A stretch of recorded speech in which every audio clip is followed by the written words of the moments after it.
오늘 주신 본문 말씀을 가지고 안일하게 살 수 없습니다. We cannot live easy라고 말하죠. 편안하게 너무 쉽게 살면 안 된다는 이 뜨거운 여름에 다시 한번 도전의 말씀을 들고 섰습니다. 우시야 왕이 죽던 해 시작해서 이사야에게 보이셨던 하나님의 영광의 옷자락, 에스라 선지자를 통해서, 그리고 오늘 삭개오의 이 마음속의 열정인 갈망까지 계속해서 같은 시리즈로 이어집니다. 지난주에 말씀드린 것처럼 하나님께서는 우리가 위선적인 태도를 벗어버리기를 원하십니다. 여러분, 사회생활하면서 백그라운드도 자란 환경도 다 성격도 틀린데 많은 사람들을 만나오셨죠. 그 사람들을 만나면서 교제하면서 우리가 지금까지 끝까지 관계가 유지되는 사람들 보면 성격은 좀 모가 나고 기질도 이상하고 뭐가 이상한 것 같은데 한 마음을 품어서 마음이 변치 않는 사람하고는 친구 사이가 오래 갑니다. 그런데 아무리 인격적이고 잘 맞춰주는 것 같아도 마음속에 두 마음, 세 마음을 품어서 이중적이고 위선적인 것이 언젠가 밝혀지게 되면 과거에 좋았던 건 다 뒤로 한 채 헤어질 수밖에 없는 것이 사람의 이치고 우리 인간관계입니다. 하물며 하나님께서 영적으로 구약 성경에 보면 하나님을 질투하는 하나님이시다 이렇게 표현한 적이 있습니다. 너희들에게 필요한 생명, 건강, 물, 부요함 모든 것을 다 은혜 가운데 축복으로 부어주는 이는 나니 내가 너희를 사랑하려고 하니 그 사랑을 받아주고 그 사랑에 반응하는 것만 하나님이 요구하셨습니다. 하지만 너희들이 나에게서 돌이켜 가증한 것을 따르고 이방 신과 우상 섬기면 나는 질투하는 하나님인즉 너희에게 준 은혜의 복을 거둬들이고 너희에게 저주가 임할지라. 이것이 하나님입니다. 다른 말로 신약 성경에 오면 하나님의 우리에게 베풀어 주시는 그 사랑에 대한 한 마음을 품고 온전한 반응을 갖고 살라는 것입니다. 예배 시간마다 위선적인 태도를 버립니다.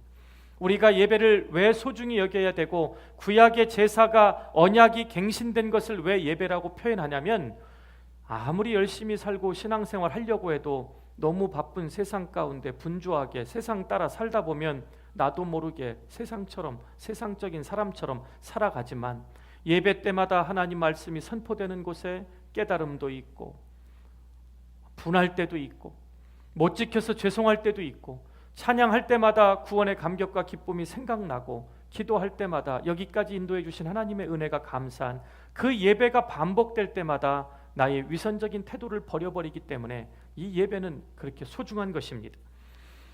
정직한 영적인 배고픔, 그 욕구가 표면 위로 떠오르면 우리는 어떤 느낌을 갖게 될까요? 많은 분들이 성령의 능력과 은혜로 하나님의 강한 팔로 나를 막 붙들어 흔들어 주시는 경험을 하고 싶습니다. 저는 그렇게 기도하는 걸 말리지는 않지만 준비 없이 다가오면 까무라칩니다. 왠지 아세요? 한 번도 그런 영적인 충만함과 기쁨과 감격이 가슴이 터질 것 같은 흥분된 감격을 경험해 보지 못한 분이 갑자기 그런 은혜를 받으면 주체할 수가 없습니다. 그래서 우리는 영적인 배고픔 그 욕구가 표면 위로 떠오르면 어떤 느낌이 드냐면 대부분 어색한 느낌, 꼭 맞지 않는 옷 같다 이런 생각을 합니다. 그러면서 그 은혜에 적응하면서 감사가 회복되고 이것이 바로 하나님이 나에게 주신 은혜구나, 이게 감정적으로 받아들여질 때 바로 받은 은혜와 감동과 삶이 일치가 되는 삶, 그거를 오늘날 교회가 회복해야 되는 그리스도인의 삶이라고 말합니다. 여러분, 어느 날 저녁 일 갔다 오셔서 쉬고 TV를 틀었더니 방송에서 소말리아, 이디오피아, 수단 난민들이 기아와 정말 엄청난 고통 가운데 허덕이는 어린애들에 대한 모습이 적나라하게 나온 장면을 한두 번은 보신 적이 있으실 것입니다. 그러면 믿는 우리들로 우리는 잘 먹고 잘 사니까 참 불쌍히 여기고 긍휼히 여기는 마음은 있지만 오래 두고 그 끔찍한 장면을 보기가 어색해서 채널을 딴 데로 돌려는 경우가 종종 있습니다.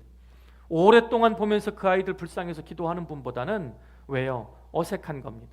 우리가 긍휼이 없어서가 아니라 우리 마음은 불쌍히 여기고 저들도 잘 먹었으면 좋겠지만 준비되지 않은 상태에서 갑자기 그렇게 아이들이 눈만 남고 뼈가 다 등에 붙고 너무 못 먹어서 배가 막 볼록 튀어나오고 그냥 기운이 없어 이렇게 쓰러져서 파리가 앉아있는 모습을 보면 어색해서 보기가 힘들다는 것입니다. 순수한 어린 영혼들이 말라비틀어진 다리와 먹지 못해 불룩 튀어나온 배를 보고 괴롭기 때문에 그 장면을 피하고 싶은 게 우리의 실제 솔직한 마음입니다. 배고픔의 정도가 그 정도에 이르면 생명까지 위협을 받는 상황입니다. 성경에 보면 라오디게아 교인인 교회가 나옵니다. 이 라오디게아 교인들은 얼마나 가난하고 곤고하고 궁핍하고 눈이 멀고 입을 것이 없어서 벗고 살았는지, 그러면 솔직하게 어려움을 이야기해야 되는데 입으로는 나는 부자다, 부유하여 부족한 것이 없다고 말했습니다. 어떤 분은 이걸 믿음이라고 하는데 아닙니다. 믿음은 하나님께서 주신 환경을 있는 그대로 받아들이고 내가 하나님 말씀을 지키고 내 자리를 지키는 걸 믿음이라고 하죠. 현실이 힘들고 어렵고 궁핍한데 영적으로는 배부를 수 있어도 육신이 배고프면 배고픈 건 배고픈 겁니다. 궁핍하면 힘들고 어려운 것입니다. 솔직하게 인정할 건 인정하고 하나님의 은혜를 구하는 게 믿음의 자세지, 자기는 아니면서 입술로만 나는 부자다, 부유하여 부족한 것이 없다라고 이야기하는 건 뭔가 좀 이상한 것입니다. 오늘 우리도 라오디게아 교인들처럼 입으로만 말하고 살고 있진 않은지 한번 돌아봐야 될 시간인 것 같습니다. 오늘날 한국 교회 일각에서 성도들이 이제는 한국 교회가 무엇이 잘못되어 있다, 이것을 깊이 인지한 것 같습니다. 스스로 자성의 목소리가 튀어나오고 있습니다. 무언가 심각하게 잘못되었다는 것을 교회도 성도들도 인식하고 깨닫고 있다는 것입니다. 우리는 예수를 믿고 난 후 일평생 긴 교회의 의자에 앉아서 매주일마다 또 수요일 새벽기도, 토요일 나와서 예배를 드립니다. 그런데 막상 교회 밖을 나서면 주변 세상에 조그마한 영향력도 행사하지 못합니다. 세상은 고사하고 내 가정에서조차 내 가장 가까운 사랑하는 아내, 남편, 자녀들에게 그리스도의 선한 향기 나는 아름다운 영향력을 발휘하지 못하고 그저 그렇게 하루하루를 살아가는 성도들이 얼마나 많은지 모릅니다. 수없이 설교를 듣고 성경 공부를 하고 제자 훈련을 받고 훌륭한 분이 오면 집회를 참석하고 각종 세미나에서 은혜를 받고 큐티를 통해 말씀을 새기고 기도하고 무언가를 붙들고 산다고 하는데도 정작 돌아서면 내가 과연 살아계신 하나님을 만난 경험이 있는가? 내가 과연 그 전능하신 하나님을 얼마나 체험으로 알고 있는가? 그러면 정말 나는 과연 하나님을 알고 있나 하는 의구심이 들 만큼 한숨만 나오는 게 우리들의 현실이 아닌가 싶습니다. 어쩌면 우리 마음속에 처절한 영적인 배고픔이 있는데도 입을 열고 고백하기를 두려워하고 있는지도 모른다는 것입니다. 더욱이 하나님과의 신선하고 친밀한 만남을 통해 그 배고픔을 치유할 수 있다는 사실을 더더욱 두려워하고 있는지도 모른다는 것입니다. 하나님을 만나기가 두려운 것입니다. 하지만 문제는 간단합니다. 어느 날 탈선했던 아이들에게 얼굴을 모자이크 처리해서 부모님하고 이렇게 아이들하고 같이 인터뷰해서 이렇게 하는 다큐멘터리를 제가 한번 본 적이 있어요. 아빠가 굉장히 사업을 하느냐고 바빠서 출장을 많이 다닙니다. 책임감이 있어서 도우미를 통해서 아이들이 필요하면 야구장도 데려가고 선물도 사다 주고 생일 파티도 거하게 해주고 필요한 게 그냥 부족한 게 없이 채워줬습니다. 근데 애가 탈선을 하고 나니까 아빠 쪽에서는 나는 너 하나에게 아빠 노릇을 하려고 이렇게 출장 다니고 열심히 일하면서 내가 너에게 못 해준 게 뭐냐는 것입니다. 그랬더니 이 아들이 뭐라고 얘기했는 줄 아세요? 해준 건 고마운데 나에게 필요한 건 선물이나 필요한 옷이나 도우미를 통해서 대신 해주는 게 아빠 자신, 내가 힘들고 어려울 때 그저 나 한번 바라봐주고 나를 손잡아주고 나의 손잡고 어디를 같이 가줄 그 아빠 자신이 필요한 거지 이 모든 게 뭐가 더 소중하냐. 구약 성경에도 보면 아브라함이 왜 하나님 앞에 믿음의 조상이라는 그 별명을 받고 은혜를 입었을까요? 너무나 많은 것을 받았지만 그 받은 선물보다 그 선물을 주신 주체가 되시는 하나님을 더 사모했다는, 그래서 아브라함을 믿음의 사람이라고 부른 것입니다. 오늘 우리에게는 하나님 아버지가 필요합니다. 물론 하나님이 주시는 건강도 지혜도 물질도 가정의 행복도 기쁨도 많은 은혜의 축복도 필요하지만 중요한 건 주시는 분과의 잘못된 관계 속에서 선물 껍데기만 가지고 현상만을 가지고 살아간다면 우리는 결코 삭개오처럼 주님을 만날 수 없다는 사실입니다. 여기 보면 하나님과의 만남을 갖는 데는 성경을 통틀어 보니까 두 가지 공식이 있더라고요. 첫 번째는 하나님께서 우리를 초대하시고 우리 역시 하나님을 인격적으로 만나기를 갈망하는 열정이 만나면 그 영적인 온도가 조성이 되면 하나님을 만날 수 있습니다. 두 번째는 정말 힘들고 어려운 상황 속에서 하나님이 계시다는 것을 인정하고 믿고 금식하고 기도하고 한나처럼 생명을 걸고 하나님 앞에 부르짖어 간구하면 하나님이 급히 우리를 찾아오십니다. 이 외에는 성경에 보니까 이 두 가지로 다 요약이 됩니다. 오늘 배고픈 마음으로 열정적으로 기도하며 간구하고 하나님 없이 살 수 없음을 졸라대면 하나님께서 우리를 급히 찾아오십니다. 오늘 본문에 등장하는 삭개오 이야기를 통해서 우리가 왜 이 세상을 이지하게 편안하게만 살면 안 되는지 우리 모두 영적으로 깨닫게 되는 은혜의 시간 되시기를 간절히 축원드립니다. 여러분, 삭개오 이야기 참 많이 들으셨죠? 오늘은 제가 내러티브 스토리로 하나님과 천사 삭개오 이렇게 세 사람의 대화를 좀 가상으로 설정해서 이 본문을 좀 평생 잊지 않도록 여러분 머릿속에 넣어드리려고 합니다. 삭개오 이야기는 너무나 인기 있는 이야기입니다. 주일학교 어렸을 때는 뽕나무에 나무 색칠하고 그림 그리고 사람 하나 그려놓고 이게 누구? 삭개오, 다가오시는 주님 이렇게 그려놓고, 요즘엔 세상이 바뀌어서 3D로 3차원 4차원으로 예수님이 나무를 향해 걸어오는 걸 영상으로 보여주면서 주일학교 설교를 한국에서는 한다고 합니다. 유난히 키가 작은 삭개오는 예수님을 만나기 위해 여기는 돌 감람나무라고 되어 있는데 전 옛날 번역 성경이 이 자리는 좋습니다. 우리에게 익숙한 뽕나무로 가겠습니다. 돌 감람나무 그러니까 뭔가 있어 보이죠. 그냥 뽕나무로 가겠습니다. 뽕나무에 올라갔습니다. 당시 삭개오를 아는 사람들은 성경 가끔씩 뒤적거리는 우리와 같이 이렇게 말했을 것입니다. 삭개오는 참 운이 좋아. 마침 뽕나무가 그곳에 있어서 다행이지 뭐. 우린 이렇게 쉽게 이야기할지 모릅니다. 그러나 오늘 짧은 본문에 삭개오라 이름하는 자가 있으니 세리장이요 또한 부자라. 세리장은 우리말로 국세청장이고, 부자는 여러분 말 그대로 richman, millionaire, 아주 부자입니다. 얼마나 부자였는지 정확히 기록이 없지만 성경에 그를 표현할 때 인물됨됨이는 아무 얘기 없이 그냥 키가 작은 인간 그리고 세리장 부자, 이 딱 세 가지 묘사밖에 없습니다. 엄청나게 부자였습니다. 그런데 중요한 것은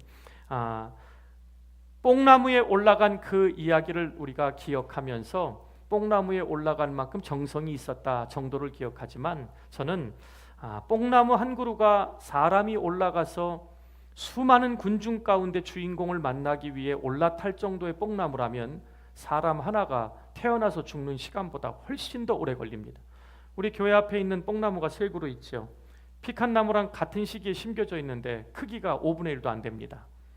저 정도 돼야 이제 사람이 올라가니까 7, 80년 이렇게 예상하면 되시겠죠. 그만큼 뽕나무는 자라기가 오래 걸립니다. 여기 보면 뽕나무 한 그루가 자라는 데 걸리는 시간은 사람 한 명을 키우는 시간보다 훨씬 더 많은 시간이 들어갑니다. 그리고 전능하신 우리 하나님께서는 그 기쁘신 뜻을 따라 우리들에게 역사하시고 은혜를 베푸시는데요, 절대로 가볍게 역사하시거나 즉흥적으로 역사하시거나 아무 생각 없이 우연히 역사하시는 분이 아니라는 것이 성경을 통해 배운 하나님의 성품입니다. 이게 무슨 말입니까? 저는 삭개오가 훨씬 태어나기 이전부터 하나님께서 여리고 거리에 뽕나무 씨를 뿌리셨다고 믿는 사람입니다. 아마 하나님께서는 천사들을 보내어 이 뽕나무를 가꾸게 명하셨을 것입니다. 하나님의 명을 받은 천사들이 이렇게 하나님께 물었을 것입니다. 하찮은 이 뽕나무 한 그루를 왜 저희들을 직접 보내 돌보라고 하십니까? 하나님은 이렇게 명하셨을 것 같아요. 낙타가 그 뽕나무 씨를 밟지 못하게 하여라. 힘센 황소의 발굽에 뽕나무 가지가 부러지거나 휘어지지 않도록 조심스럽게 돌보거라. 배고픈 염소나 말이 뽕나무 묘목을 통째로 뜯어먹지 못하게 잘 지켜라. 이렇게 말씀하셨을 것 같아요. 그때 천사들은 다시 물었을 것입니다. 하나님, 그 까닭을 좀 여쭤봐도 되겠습니까? 무슨 중요한 계획이라도 있으신 겁니까? 그렇단다. 나는 내 사랑하는 자녀와의 만남을 미리 기대하며 준비하고 있는 것이다. 나에게 그보다 더 중요한 것은 없느니라. 그리고 하나님은 이렇게 덧붙이셨습니다. 나는 삭개오를 억지로 뽕나무에 오르게 할 수 있지만 그렇게 인위적으로 하고 싶지 않다. 나는 나무를 심고 가꾸고 기다릴 뿐이다. 영적으로 배가 고파 나무에 오르는 것은 삭개오의 믿음이고 그의 열정이고 그의 의지에 달려있는 것이다. 아무튼 나는 나무를 심고 준비하고 있을 것이고 그가 오기만을 기다리고 있을 것이다. 그가 자신의 역사적인 운명을 송두리째 바꿀 나무에 오르기를 나는 인내하며 기다릴 뿐이다. 하나님의 성품은 우리의 죄를 오래 참으시고 한 영혼이라도 더 하나님 앞에 돌아오기까지 인내하시고 기다리신다고 성경에 표현되어 있으니 하나님은 그렇게 기다리셨던 것입니다. 예수님을 만나는 역사적인 순간을 놓치지 말아야 합니다. 여러분도 예수님을 만난 역사적인 그 순간을 놓치지 않았기에 오늘 하나님 앞에 이 영광의 주일 예배를 드리는 것입니다. 하나님은 우리와 만나기 위해 너무 많은 것을 투자하시고 기다리셨습니다. 하나님은 우리가 상상하는 것 이상으로 우리와의 만남을 준비하셨습니다. 다시 한번 생각해 보시기 바랍니다. 하나님께서는 삭개오와 만나기 위해 얼마나 오랜 세월 동안 뽕나무를 정성 들여 보살피셨을까요? 삭개오가 구세주를 만나기 위해 좌절하며 여기저기 길거리를 헤매기 전에 얼마나 오랜 세월 천사들을 동원해서 그 시간 천사 정원사들이 그 뽕나무를 보살폈을까요? 삭개오는 매우 부유했지만 사회적으로는 따돌림을 당하고 있었습니다. 따돌림 정도가 아니라 민족의 반역자, 인간 취급도 못 받았습니다. 돈이 많으면 존경을 받아야 되는, 미국 부자와 한국 부자의 차이 아세요? 미국 부자는 한국 부자의 공통점은 돈이 많다는 거. 미국 부자들은 존경을 받고 베풀 줄 아는데 한국 부자는 욕을 먹는다는 것입니다. 또 한국 부자들은 친형제자매 부모도 없습니다. 돈 앞에는 법정과 싸우고 그저 물어뜯고 죽이려고 자기밖엔 모릅니다. 그게 차이입니다.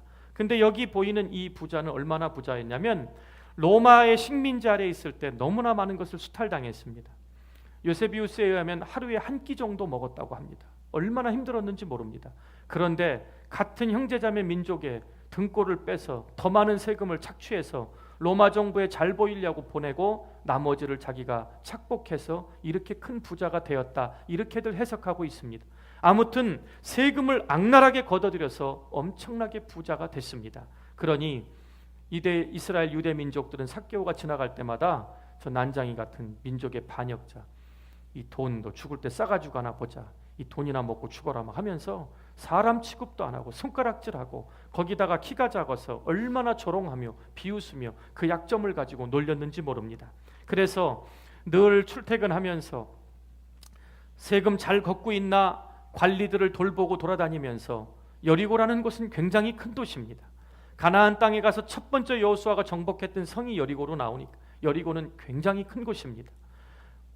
이 여리고에서 삭개오가 수많은 곳을 지나다니면서 사람들의 눈총을 피해서 처음엔 너네들이 손가락질 해보고 나를 욕해봤자 나는 우리 가족들과 함께 먹고 마시기에 부족함이 없다, 돈이면 다지, 처음엔 그럴 줄 몰랐지만 살면서 외롭고 민족의 반역자라고 죽일 놈이라는 손가락질을 받으면서 점점 인생이 피폐해지고 마음 한구석에 이건 삶이 아닌데, 이건 뭔가 잘못됐는데, 여기서 헤어나갈 수 있는 길은 내 힘으로는 안 되는데 무언가 갈급한 마음이 그에게는 생겨나기 시작했던 것입니다. 얼마나 키가 작았는지 그저 그냥 그 약점을 가지고 조롱했습니다. 성경에 보면 묘사가 많이 안 나와요. 사람들이 그냥 엄청 작으니까 키가 작고 아주 크면 골리앗처럼 정확히 나옵니다. 인치가. 그러니까 정말 작았던 것 같습니다. 그리고 갑자기 어느 날 역사적인 운명의 날이 다가오고 있었습니다. 삭개오는 여느 날과 같이 평범하게 하루를 시작했습니다. 백성들이 희뿌연 먼지가 뒤덮인 여리고 거리에 웅성거리며 하나둘씩 모여들기 시작하는데 이제는 구름대와 같은 인파가 모였습니다. 삭개오는 영문을 몰랐을 것입니다. 수많은 인파에 쌓여 옴짝달싹 할 수 없자 무슨 일 때문에 이 많은 사람들이 이곳에 몰려드는지 궁금해서 그는 군중들이 동요하는 소리를 듣고 그들을 따라 움직이기 시작했습니다. 순간 따라 움직이면서 먼 발치에 있는 한 분을 누군가를 힐끗 보았는데 그만 그분을 잠깐 보는 순간 숨이 멎어버린 듯한 느낌을 받았습니다. 삭개오는 키가 너무 작아 군중들 넘어 저쪽에 계신 그분을 자세히 볼 수 없었지만 한 번 얼굴을 힐끗 본 것만으로도 영적으로 배가 고팠고 무언가 저분을 만나면 자신의 모든 문제가 해결받을 수 있을 것 같은 그런 강렬한 확신이, 믿음의 열정이 막 싹트기 시작했습니다. 그리고 그는 영적으로 배가 고팠고 더욱 갈망하는 마음이 생기기 시작했습니다. 그는 높은 담처럼 우뚝 솟은 사람들 사이를 헤집고 다니며 생각했습니다. 이 사람이 평소에 사람들이 말하던 바로 그분인가? 말씀 한마디로 문둥병자를, 중풍병자를 고치시고 죽은 자를 살리시고 말씀으로 풍랑을 잔잔케 하시고 더러운 귀신을 꾸짖어 내쫓으신 바로 그분이란 말인가? 외롭고 힘들다는 사람들이 이분을 만나면 하나님 나라의 평화를 듣게 되고 정말 이분을 만나면 인생이 송두리째 바뀌고 진정한 하늘의 평화를 누린다고 한 바로 그분인가 하면서 마음속으로 그 사람을 만나고 싶은 불같은 마음이 일기 시작했습니다. 그러나 너무 많은 사람들이 인파에 쌓여 있었습니다. 그래도 힘이 있어서 남자라 비집고 들어가려면 여러분 같으면 어떡하셨겠어요? 이 민족의 반역자, 여기가 어딘데와 악자까지 더 막아섰을 것 같습니다. 좀 연약한 동족들이 이렇게 지팡이 짚고 가면 그래 좀 가시라고 했겠지만, 그 실로암 물가가 동할 때 뛰어내리면 고침받는데도 자기 먼저 살려고 누가 나 하나 넣어주는 사람 없다고 보니까 사람이 갈급하고 병들고 없으면요 남을 돌볼 겨를이 없습니다. 하물며 이런 민족의 반역자가 주님 앞에 나가오는 걸 그 인파가 허락했을 리가 없습니다. 그랬을 때 순간 삭개오는 접근할 방법이 없자 전에는 무심코 지나쳤던 뽕나무 한 그루가 생각났습니다. 그 근거가 오늘 본문 3절에 4절에 있습니다. 3절의 마지막에 보니까 어떠한 사람인가 하여 보고자 하되 키가 작고 사람이 많아 할 수 없어 앞으로 달려가서 보기 위하여 돌무화과 나무에 올라갔다. 앞으로 달려가면 뽕나무가 있다는 것을 알았다는 것은 평상시 이 길을 수도 없이 다녔다는 얘기입니다. 그러면 앞으로 달려나갔다. 여러분 오늘날 한국의 K-팝 스타들이 한번 뜨면요 걸어가라고 앞길은 터놓고 양옆과 뒤만 사람들이 따라다닐까요? 앞뒤 없이 둘러싸는 게 인파의 특징입니다. 하지만 이 삭개오가 마지막으로 판단한 방법은 앞으로 달려나가서 지나가시는 길목에 뽕나무 위에 올라가면 사람들이 아무리 많아도 가까이서 지나가시는 예수님의 모습을 한 번이라도 봐야 되겠다는 그 열심이 그 인파를 뒤로 한 채 앞으로 달리기 시작했던 것입니다. 그분을 보겠다는, 그분을 만나겠다는 일념으로 뽕나무를 향해 달리는 순간 삭개오의 마음속에 이상한 생각이 떠오르기 시작했습니다. 아니야, 누군지도 모르는 사람을 그저 소문만 듣고 달려나가서 그 사람을 보기 위해 뽕나무에 올라가다니 이건 말도 안 돼. 하지만 나는 정말로 그분을 만나고 싶어. 갈망하고 있어. 나처럼 키 작은 사람은, 민족의 반역자라고 손가락질을 당하는 사람은 이 상황에선 나무에라도 기어 올라가서 이 마음속에서 올라오는 갈망을 풀어야만 해. 이렇게 하지 않으면 그분을 볼 수도 만날 수도 없어. 하지만 내 체면은 뭐가 되지? 가뜩이나 놀림받는데 저 나쁜 놈이 이제는 하다하다 나무까지 기어 올라가고 별짓을 다 한다고 또 욕할 거야. 정말 내면의 갈등이 생기기 시작했습니다. 정말 내 체면 사람들이 또 비웃으면 어쩐다지. 삭개오가 내면의 갈등을 일으키며 뽕나무 아래 서 있을 때 저는 하나님께서 또 한 번 천사들을 움직였다라고 믿는 사람입니다. 옆에서 용기를 북돋아 주었을 것입니다. 삭개오야, 어서 나무 위로 올라가. 우리가 이 순간을 위해 무려 몇십 년 동안 이 나무를 지키고 가꾸었는 줄 알아? 그 수고가 헛되지 않게 해줬으면 좋겠어. 내 체면이나 위신보다는 네 마음속에 저분을 만나야만 네 인생이 변하겠다는 그 믿음에만 반응하면 되는 거야. 체면보다 위신보다 그 마음의 열정이, 갈망이 더 중요한 거야. 그 마음속에 올라오는 영적인 배고픔을 채우는 것이 오늘 너에게 가장 소중한 것이야. 이렇게 말했을 것 같아요. 우리도 체면보다 믿음을 중요시하며 사람의 눈치보다 환경보다 하나님의 말씀을 중요시하며 살아가시기를 간절히 축원드립니다. 하나님은 이미 오래전부터 삭개오와 역사적인 이 운명적인 만남을 준비하고 계셨습니다. 믿는 사람들은 섭리라는 말을 써야지 운명이라는 말을 안 쓰는데 이걸 더 다이나믹하게 표현할 수가 없어서 그렇게 쓴 겁니다. 이미 백성들의 손가락질을 받고 있던 삭개오 역시 다른 비웃음을 살까봐 두려워할 여유조차 없었습니다.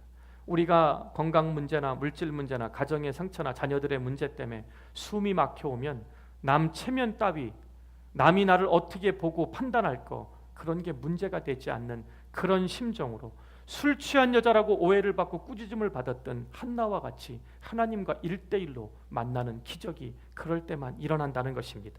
사실 우리는 모두 죄를 범하여 하나님의 영광에 이를 수 없는 존재였습니다. 로마서에 그렇죠. 모든 사람이 죄를 범하였음에 하나님의 영광에 이르지 못하더니 죄의 싹은 사망이요 하나님의 은사는 우리 구주 예수 그리스도 안에 있는 영생이니라. 우리는 하나님이 먼저 우리에게 다가오시고 은혜를 베풀어 주시지 않으면 죄 때문에 죄인으로 하나님을 만날 수 없는 존재들이었다는 것입니다. 삭개오도 그런 존재였습니다. 그런 삭개오를 변화시키고 주의 종을 만드시기 위하여 하나님이 그 뽕나무를 가꾸시고 기다렸던 세월, 하나님은 얼마나 인내하셨을까요? 그렇게 깨닫지 못하고 민족의 반역자로 자기만을 알고 돈을 수탈하던 그 죄인 하나를 주님이 만나는 그 자리에 뽕나무 위에 세우기까지 하나님은 얼마나 많은 시간을 기다리셨을까요? 이런 의미에서 본다면 삭개오의 뽕나무 분명 하나님께서 주권적인 섭리로 준비하신 하나님의 나무임이 분명할 것입니다. 사람이 하나님의 영광에 이르지 못할 때 하나님은 저와 여러분을 긍휼히 여기셔서 측량할 수 없는 만큼 귀한 또 다른 뽕나무 한 그루를 심고 가꾸셨습니다. 우리 모두의 운명적인 역사적인 뽕나무, 그 뽕나무가 바로 갈보리 언덕에 우뚝 쏜 십자가란 말입니다. 그 십자가, 하나님이 기다리셨던 그 십자가의 나무가 없이는 누구도 하나님을 아버지로 부를 수 없었다는 것입니다. 주님은 그 뽕나무에 먼저 올라가셨습니다. 왕 중에 왕이신 하나님이신 예수님이 이 땅에 죄인된 모습으로 오셔서 온갖 고초와 채찍에 맞고 가시관을 쓰시고 창에 찔려 피 한 방울 물 한 방울 하나도 남기지 않고 그 나무 위에 쏟아주셨습니다. 그리고 주님 가신 그 길, 날마다 우리에게 지어진 십자가 지고 따르면 나머지 모든 것은 주님이 책임져 주시겠다고 말합니다. 그런데 우리는 그 나무에 올라가기를 창피해하고 체면차리하고 부끄러워하고 또 자존심 상해하고 있지는 않냐는 것입니다. 우리가 지금도 그 위에서 기다리시는 주님이 올라가셨던 그 나무, 순종하며 올라가지 않는 한 아무리 좋은 세상의 자리를 차지한다 해도 하나님을 만날 은혜는 꿈도 꿀지 못할 것입니다. 그러나 그 나무에 주님이 올라가신 것처럼 순종하며 믿음으로 희생하며 올라가기만 하면 시간과 공간을 초월하여 하나님이 임재하시는 영원한 세계와 만날 수 있을 것입니다. 우리 모두 지금까지 하나님의 은혜를 힘입어 이곳까지 살아왔습니다. 하나님의 은혜가 없었다면 길가에 심긴 우리의 뽕나무 묘목은 이미 수많은 사람들에게 짓밟혀서 없어졌을 것입니다. 하나님의 섭리가 없었다면 황소의 발굽에 찢어지고 염소나 말이 와서 다 뜯어 먹었을 것입니다. 하나님의 섭리가 있었기에 우리 인생의 행로는 오늘 이곳까지 에베네셀의 하나님 그 은혜 붙잡고 오게 됐던 것입니다. 하나님은 우리를 위하여 정말 놀라운 계획을 가지고 계십니다. 시편에서도 그러고 우리를 어떻게 표현하죠? 신묘막측하다. 무슨 뜻인지 잘 모르겠어요. 한자도 어려워서. 제가 이렇게 풀어보니까 하늘의 별과 땅에 있는 모든 것을 다 갖다 비교해봐도 우리 같은 존재가 없다. 이렇게 하나님이 우리를 만드셨다. 이 뜻입니다. 그리고 그걸로 끝났나요? 아닙니다. 하나님은 우리를 향한 놀라운 계획을 가지고 있는, 어머니 태중의 태 속에 잉태되기 전부터 하나님은 우리를 향한 놀라운 계획을 가지고 계셨다라고 말합니다. 그러니 저와 여러분이 어떤 존재입니까? 하나님께서 예수님을 십자가에 죽이시면서 찾은 존재들이 오늘 삭개오가 주님을 만나고자 그 나무에 기어 올라갔던 그 믿음이 오늘 우리에게 되살아나야 하지 않겠냐는 것입니다. 입술로 감사와 함께 부흥을 선포하며 하나님께서 이루시는 부흥을 우리 눈을 들어 지켜보아야 하지 않겠냐는 것입니다. 삭개오처럼 우리 모두 체면이 아닌 영혼의 소송함을 위하여 뽕나무 위에 올라가시기를 바랍니다.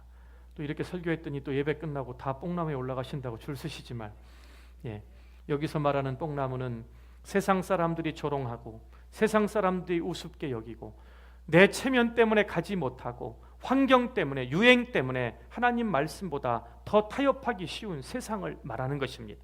길가에서 예수님의 행렬을 지켜만 보는 구경꾼 같은 성도의 삶을 이제는 벗어버리시기를 바랍니다. 예수님의 행렬을 지켜만 보는 사람은 절대로 내 영적인 배고픔, 신령한 은혜로 채울 수 없습니다. 이제 에스라에 이어서 느헤미야에 이어서 이사야 선지자에 의해서 오늘 우리에게도 삭개오처럼 우리 삶 가운데 높이 들린 하나님의 보좌에 우리를 덮고 계신 하나님의 영광의 옷자락이 가득한 것을 좀 보셔야 될 때가 되지 않았냐는 것입니다. 우리가 배고픔에 지친 어린 아기처럼 울며 부르짖고 체면보다 믿음으로 뽕나무 위에 올라갈 때 그때를 주님은 기다리십니다. 그리고 다가오셔서 너 누구니? 왜 여기 올라가니? 우리 주님은 그러지 않습니다. 왜요? 오늘 제가 하나님과 천사들의 이야기를 통해 이미 하나님이 기다리고 계셨잖아요. 그 증거가 오시자마자 삭개오를 쳐다보시며 내려와라 삭개오야, 오늘 내가 너와 함께 내 집에 유하리라. 이것이 바로 주님이 기다리셨다는 증거인 것입니다. 하나님이십니다. 삭개오 한 영혼을 위해서 그토록 뽕나무를 가꾸시고 기다리셨던 하나님, 우리가 그 믿음으로 나무 위에 올라가기만 하면 다른 거 묻지 않으십니다. 너 배고프지? 너 힘들지? 너 가정에 문제 있지? 자녀들 때문에 갈급하지? 이런 거 묻지 않고 무엇을 먹을까 입을까 마실까 이방 사람들이 염려하는 것 염려하지 않아도 하나님 우리에게 오셔서 내려와라, 내가 너와 함께 내 집에 유하리라. 이 말씀 한마디면 모든 것이 끝난다는 것입니다. 주님이 나와 함께 하십니다. 엘샤다이 전능하신 하나님이 나와 내 집에 함께 거하신다고 하는데 세상이 과연 우리를 어떻게 건드릴 수 있겠냐는 것입니다. 오늘 다가오셔서 사랑하는 아들아, 사랑하는 내 딸아, 내려오너라. 내가 오늘 너와 내 집에 함께 거하리라. 이 주님의 사랑의 음성이 여러분 귓가에 가득 들리기를 주의 이름으로 축원드립니다. 주님을 멀리 힐끗 보는 듯한 껍데기뿐인 신앙생활을 벗어버리고 삭개오처럼 결단하고 주어진 나물에도 찾아 올라가는 은혜가 있기를 간절히 소원합니다. 주님의 옷자락이라도 만지겠다는 각오가 되살아나시는 한 주간이 되시기를 간절히 축원합니다. 5절 한 번만 더 읽어드리겠습니다. 예수께서 그곳에 이르사, 어디죠? 뽕나무 아래까지 오셨습니다. 위를 쳐다보시고 이르시되 삭개오야 속히 내려오라.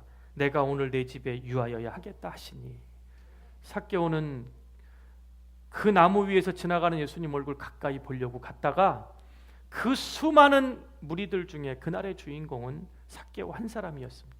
그 많은 군중이 먼지를 일으키며 여리고성을 가득 웅성웅성 다닐 때 그 삭개오 한 영혼을 구원하시기 위해 뽕나무에 멈춰섰던 주님, 그 주님은 지금도 저와 여러분을 기다리고, 주님은 지금도 우리의 영적인 온도가 창문에 성회를 만들듯이 하나님의 거룩한 임재를 보여주시기 위해 기다리고 계십니다.